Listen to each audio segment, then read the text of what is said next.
"You're not putting in any effort at all, Valentina," Derek said, his voice coldly professional through my laptop speakers. "The numbers don't lie. Your productivity metrics have been consistently below target for the past quarter." I stared at my screen in disbelief, the Zoom grid showing Derek's impassive face alongside 3 HR representatives I barely recognized. My hand instinctively went to my headscarf, a bright purple one today, covering what remained of my hair after 6 months of chemotherapy. "I've maintained all my client relationships," I said, keeping my voice steady despite the way my heart hammered in my chest.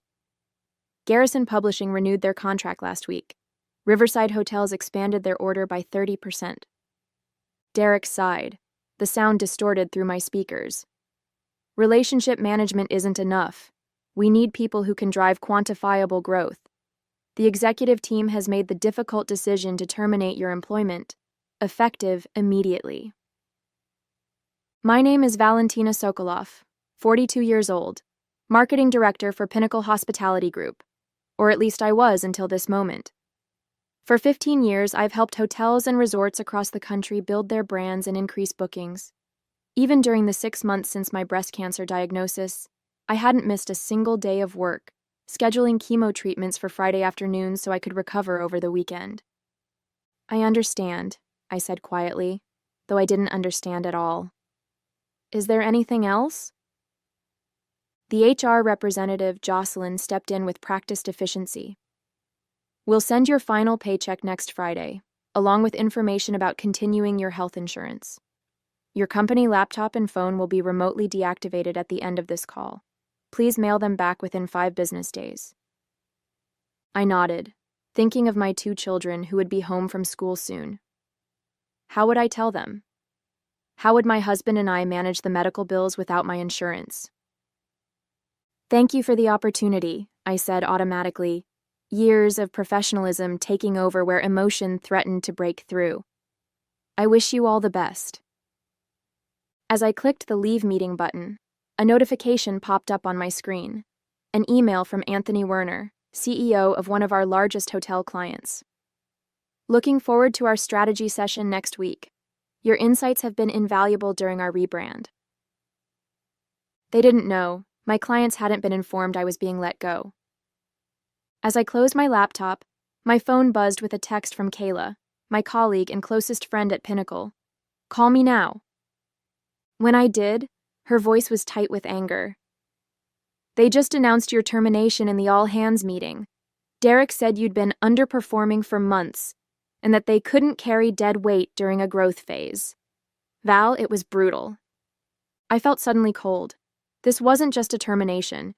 It was character assassination, and I had a sinking feeling that the worst was yet to come. My journey with Pinnacle Hospitality Group began 15 years ago when I joined as a marketing coordinator fresh out of graduate school. The company was small then, just 20 employees helping independent hotels compete with major chains. I grew alongside Pinnacle, eventually leading a team of 10 and managing our highest value client relationships. Under Leonard, the previous marketing director who became my mentor, I thrived. When he retired 3 years ago, promoting me was a natural decision. My department consistently delivered results, with client retention rates above 90% and year-over-year revenue growth exceeding targets. Everything changed 6 months ago with a double blow: my cancer diagnosis and Derek Turner's arrival as the new chief operating officer. The diagnosis came first: stage 2 breast cancer requiring immediate surgery, followed by aggressive chemotherapy. I told Leonard first, who was still on the board despite his retirement. His support was immediate and unwavering. "Take whatever time you need," he assured me. "Your job will be waiting." But I didn't take time off.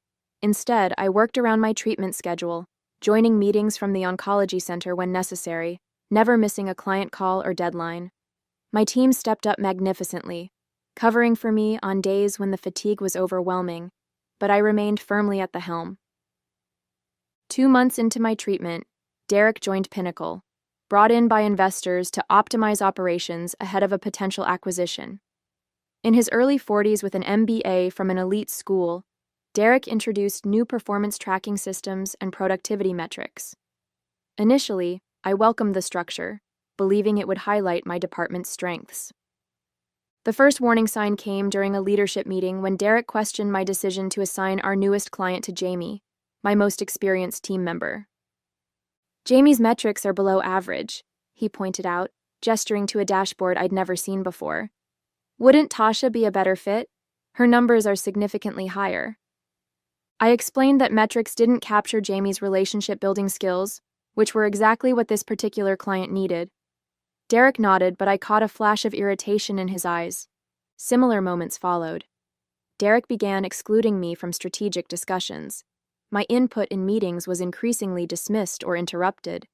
The metrics he emphasized seemed strangely designed to minimize my team's accomplishments while highlighting our few shortcomings. Despite this, I trusted the system. I believed that 15 years of demonstrated value couldn't be erased by a few months of new metrics, especially given my health circumstances. I documented everything: my projects, client interactions, team leadership, partly from habit and partly from a growing, unacknowledged sense that I might someday need to prove my worth. I never imagined that day would come so soon, or so brutally. The morning after my termination, I woke early, my body still programmed to its work schedule despite everything. Beside me, my husband David slept soundly, exhausted after our late-night conversation about finances and health insurance options. I slipped out of bed, made coffee, and opened my personal laptop. First, I needed to understand the extent of the damage.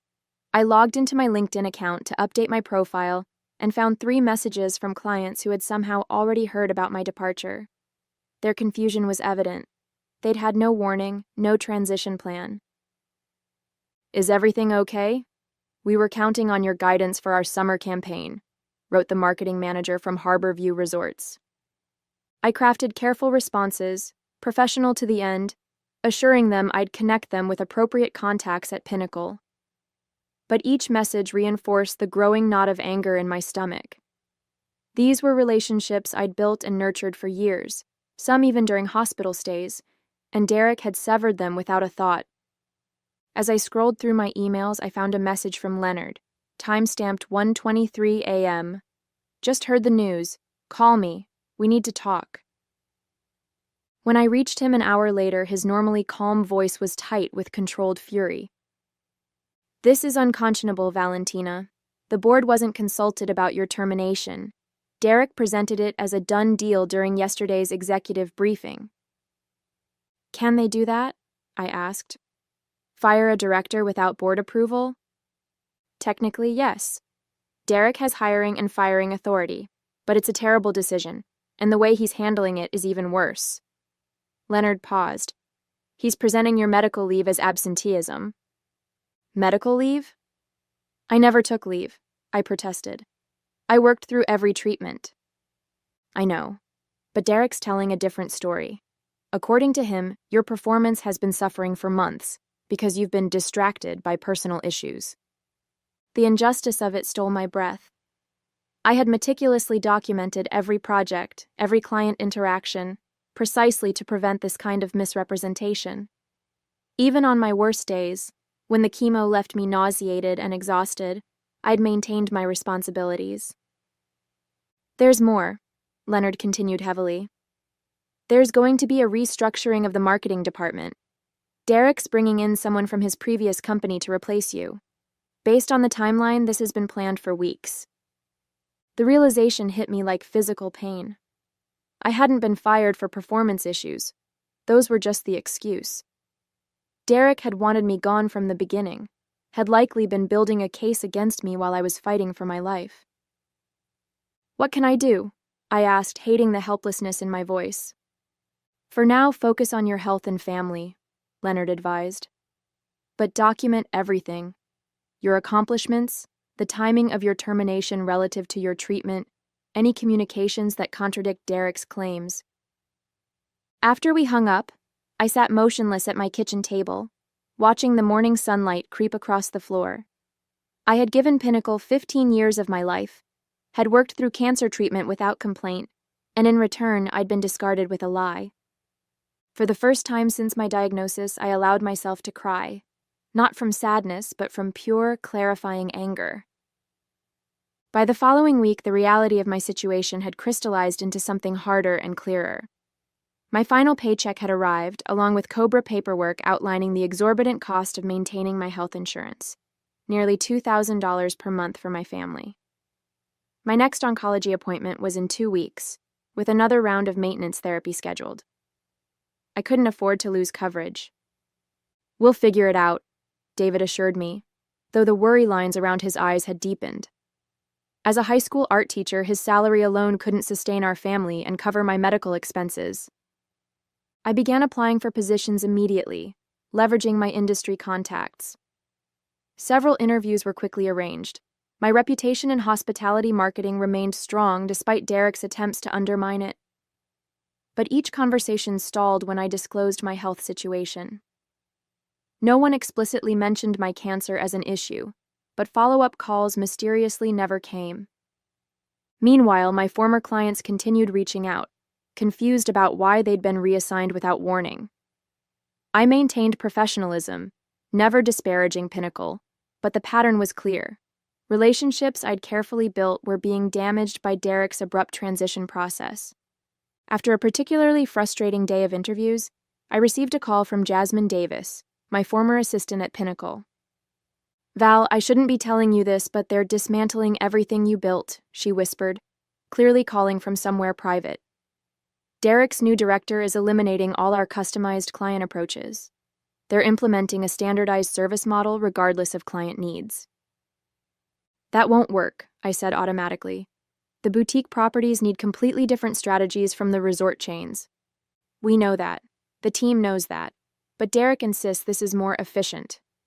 I could hear the air quotes in her voice. "Clients are already pushing back. Garrison is threatening to walk."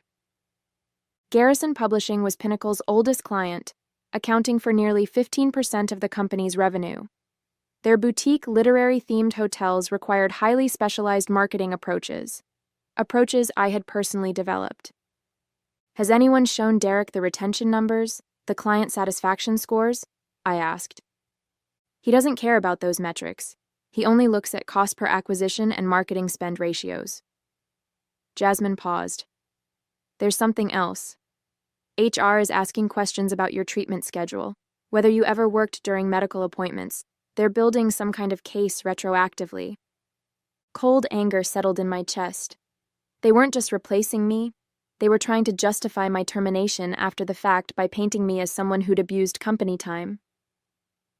The next day, I received a certified letter from Pinnacle's legal department alleging I had violated company policy by conducting personal business during work hours, specifically, attending medical appointments while logged in as working.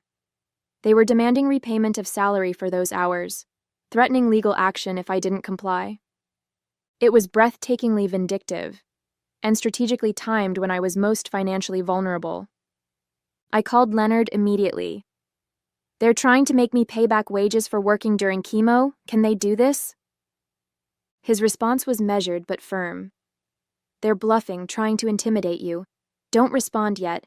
I'm meeting with several board members tomorrow who weren't aware of the full circumstances of your termination. This could change things." Hope flickered briefly, but experience had taught me not to count on corporate decency. Instead, I turned to what I could control.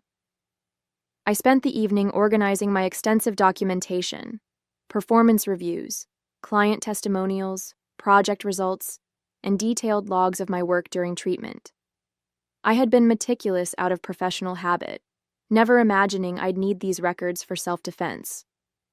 As I compiled the evidence, a different kind of strategy began forming in my mind, one that wouldn't depend on Leonard's influence or the board's conscience. The hope Leonard had offered proved hollow. 2 days later, he called with disappointment heavy in his voice. "The board is backing Derek's decision," he said. "They're focused on the potential acquisition and don't want to create internal disruption." "I'm sorry, Valentina." "Did they understand I worked through cancer treatment? That I never took medical leave?" I asked, struggling to keep the bitterness from my voice. "They acknowledged your dedication, but ultimately deferred to Derek's assessment of your performance." Leonard sighed. There's something else you should know. I've resigned from the board in protest. This stunned me. Leonard had helped found Pinnacle, had remained on the board after retirement out of loyalty to the company he helped build. You didn't have to do that, I said softly. Yes, I did. This isn't the company I built anymore. He paused. Valentina, there's something bigger happening. I've been looking into Derek's background. At his previous company, Meridian Hotels, he executed a similar strategy, cutting experienced directors right before they were due significant stock options, then bringing in his own people at lower salaries. That's exactly what happened to me, I realized. My shares would have vested next month. Precisely. And there's more. The company that's looking to acquire Pinnacle, Axion Hospitality Group, Derek has connections there too. He worked with their CEO at Meridian. The pieces fell into place with sickening clarity. He's positioning himself for a role in the merged company, I concluded, making himself valuable by cutting costs and bringing in loyal people, and inflating short-term metrics at the expense of client relationships and long-term health, Leonard added grimly. It's a pattern. After we hung up, I sat at my kitchen table surrounded by the evidence of my contributions to Pinnacle, printouts of performance reports, client testimonials, and project successes, all meaningless now in the face of corporate calculation. That evening, as David and the kids slept, I received an unexpected email from Kayla containing a forwarded message from Derek to the marketing team. As we implement our standardized approach, I expect resistance from legacy clients. This is normal and should not cause concern. Those unwilling to adapt to our more efficient model may not be the right fit for Pinnacle's future. Consider this an opportunity to identify which client relationships truly drive value versus those maintained out of historical inertia. Attached was a spreadsheet categorizing clients into retain and expendable columns. Garrison Publishing, despite its significant revenue contribution, was labeled expendable, presumably because they required customized services that didn't fit Derek's standardized approach. I felt a surge of protectiveness for these clients, many of whom I'd worked with for years, whose businesses depended on effective marketing in a competitive industry. Derek was willing to sacrifice them for short-term metrics that would make the company look attractive to acquirers. Then I noticed something else in the email thread, a message to Pinnacle's investors explaining the strategic workforce optimization that included my termination. Derek had blatantly misrepresented my performance and contribution, claiming the marketing department had been underperforming for years, despite documentation showing consistently exceeded targets under my leadership. The investors, who controlled Pinnacle's fate, were making decisions based on distorted information. In that moment, something shifted inside me. This wasn't just about my unfair termination anymore. It was about the deliberate dismantling of a company I'd helped build, the callous disregard for clients who trusted us, and the manipulation of people who deserved the truth. I opened my laptop and began a new document, titled simply, The Complete Record. It was time to provide some desperately needed transparency.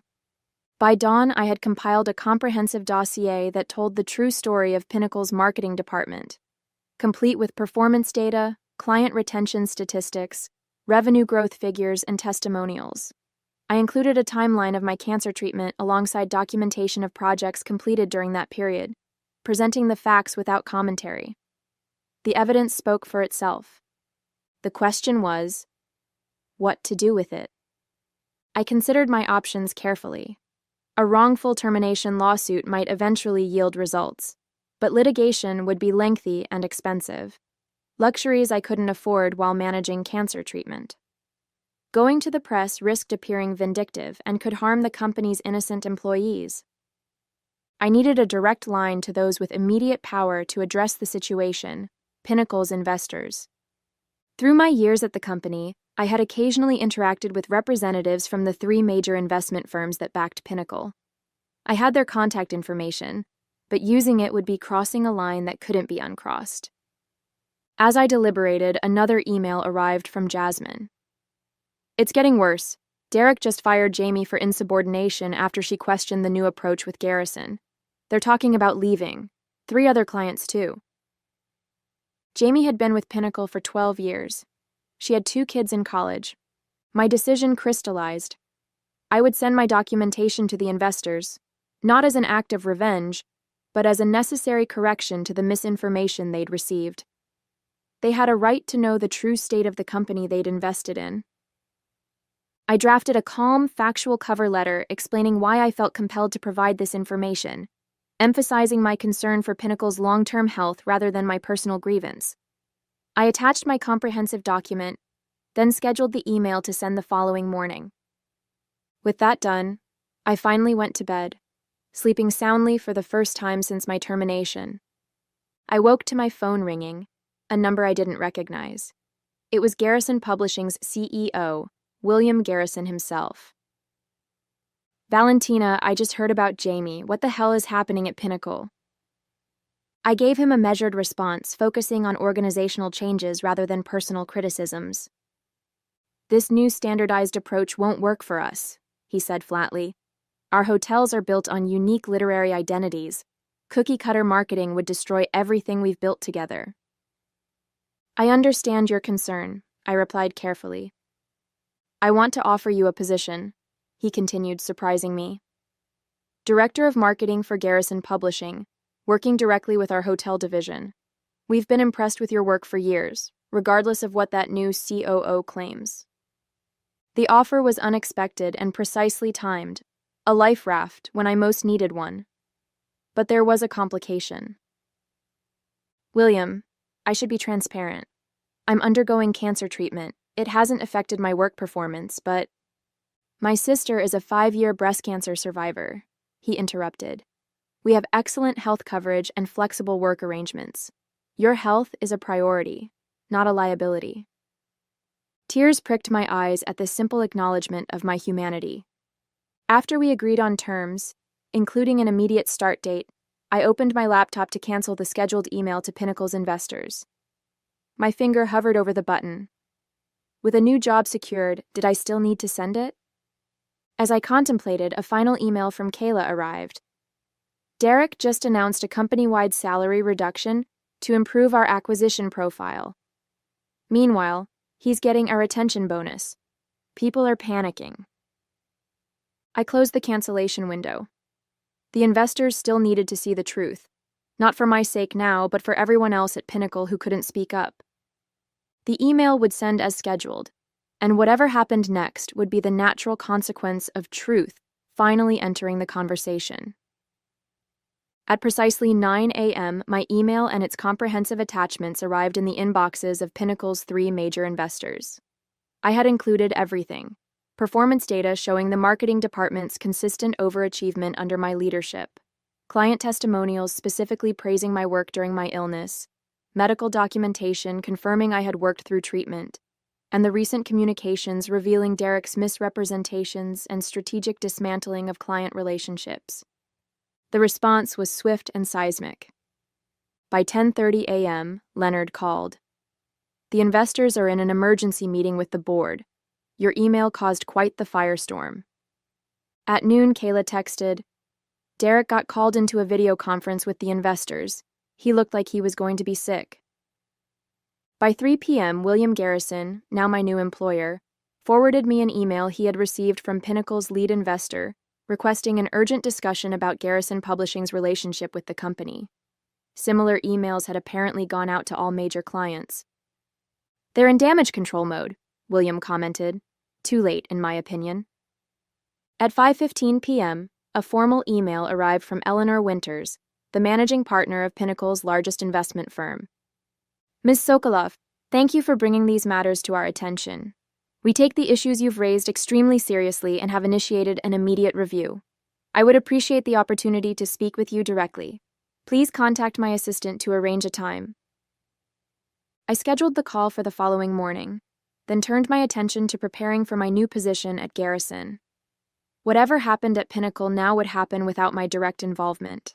The truth was in the right hands. That evening, as my family celebrated my new job over dinner, my phone buzzed with a Pinnacle company-wide email that had been forwarded by multiple former colleagues. Effective immediately, Derek Turner is no longer with Pinnacle Hospitality Group. Further organizational announcements will follow. Please direct any client concerns to your department director. The message was brief, corporate, and absolutely devastating in its implications. Truth, it seemed, still had power after all. 3 months later, I sat in my new office at Garrison Publishing, reviewing the marketing strategy for their upcoming literary-themed resort in Santa Fe. My health had improved significantly. The maintenance therapy was working, and my oncologist was optimistic about my prognosis. Pinnacle's story had continued to unfold without me, though I heard the details through various channels. The investors had installed an interim management team and halted the acquisition talks with Axion. An internal investigation had revealed that Derek's optimization strategy had been specifically designed to inflate short-term metrics at the expense of long-term client relationships, precisely to make the company attractive for acquisition. Several fired employees, including Jamie, had been reinstated with back pay. The standardized marketing approach had been abandoned in favor of the customized client strategies I had developed. The company was slowly rebuilding the trust that had been damaged during Derek's brief but destructive tenure. As for Derek, I heard he had left the state, his reputation in the hospitality industry irrevocably tarnished. The vindication should have felt sweeter, but mostly I felt relief that the harm he'd caused was being repaired. Eleanor Winters, the investment firm partner, had offered me a formal apology, and even suggested I return to Pinnacle in an executive role. I had declined politely, having found something better at Garrison, a company that valued not just my professional contributions but my humanity as well. My phone buzzed with a text from David. "Don't forget, dinner with the kids at 6:30, celebrating your last treatment." I smiled, gathering my things to head home early. Tomorrow would bring new challenges. A major campaign launch, a potential expansion of Garrison's literary hotel concept to international markets, and a full life beyond cancer and corporate politics. The past couldn't be changed, but it had led me here, to a place where my work was valued, my health was prioritized, and the future held promise rather than threat. Sometimes the best revenge isn't about getting even. It's about getting free.